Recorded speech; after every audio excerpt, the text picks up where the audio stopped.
शेतकरी मित्रांनो, इनोवेग 108 या सोयाबीनच्या नवीन जातीविषयी माहिती जाणून घेणार आहोत. तरी हा व्हिडिओ शेवटपर्यंत बघा.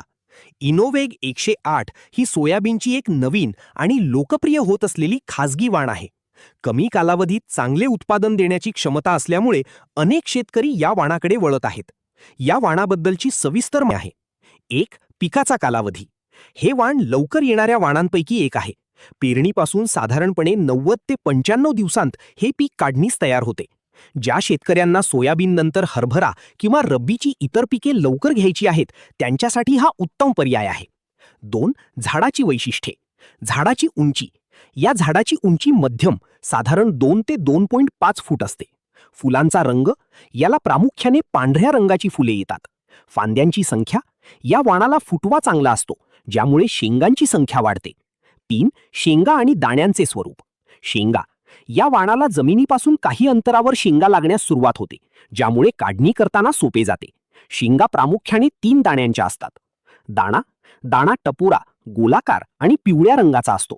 दाण्याला चांगली चमक असते, ज्यामुळे बाजारात चांगला भाव मिळतो. तेलांश.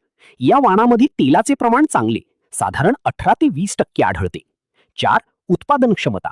योग्य नियोजन, खत व्यवस्थापन आणि पाऊसमान अनुकूल असल्यास या वाणापासून प्रति एकरी 10 ते 12 क्विंटलपर्यंत उत्पादन मिळू शकते. 5. रोगप्रतिकारशक्ती. हे वाण तांबेरा, रस्ट आणि येलो मोझॅक सारख्या प्रमुख रोगांना बऱ्यापैकी प्रतिकार करते.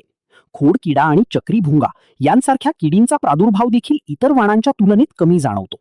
पेरणीसाठी काही महत्त्वाच्या टिप्स. बियाणे दर. एकरी साधारण 25 ते 30 किलो बियाणे पुरेसे होते, पेरणीच्या पद्धतीनुसार. बीज प्रक्रिया. पेरणीपूर्वी बियाणाला कार्बेंडाझिम किंवा थायरम यासारख्या.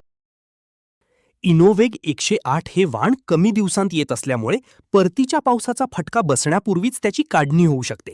हा मोठा फायदा आहे. यावर्षी लागवड करताना जास्तीत जास्त उत्पादन मिळवण्यासाठी खालील काही गोष्टींचे नियोजन केल्यास तुम्हाला नक्कीच फायदा होईल. 1. जमिनीची निवड आणि पूर्व मशागत. सोयाबीनसाठी पाण्याचा निचरा होणारी मध्यम ते भारी जमीन निवडा. उन्हाळी नांगरट झाली असेल तर आता वखराच्या पाळ्या देऊन जमीन भुसभुशीत करून ठेवा. 2. खत व्यवस्थापन, डोस.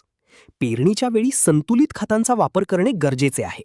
एकरी साधारणपणे 1 बॅग 10-26-26 किंवा 12-32-16 द्यावे. सोयाबीनला गंधकाची, सल्फरची खूप गरज असते, त्यामुळे पेरणीच्या वेळी एकरी 8-10 किलो बेंटोनाइट सल्फर नक्की वापरा. यामुळे दाण्यांमध्ये तेलाचे प्रमाण वाढून वजन मिळते. 3. पेरणीची पद्धत. शक्य असल्यास BBF म्हणजे रुंद वरंबा सरी पद्धतीने पेरणी करा. यामुळे अति पाऊस झाला तर पाणी वाहून जाते आणि पाऊस कमी पडला तर ओलावा टिकून राहतो. पेरणी 3 ते 4 सेंटीमीटरपेक्षा जास्त खोल करू नका, अन्यथा उगवण शक्तीवर परिणाम होतो. 4. बीज प्रक्रिया. सर्वात महत्त्वाचे. घरचे बियाणे वापरणार असाल किंवा विकतचे, बीज प्रक्रिया केल्याशिवाय पेरणी करू नका. बुरशीनाशक. कार्बेंडाझिम प्लस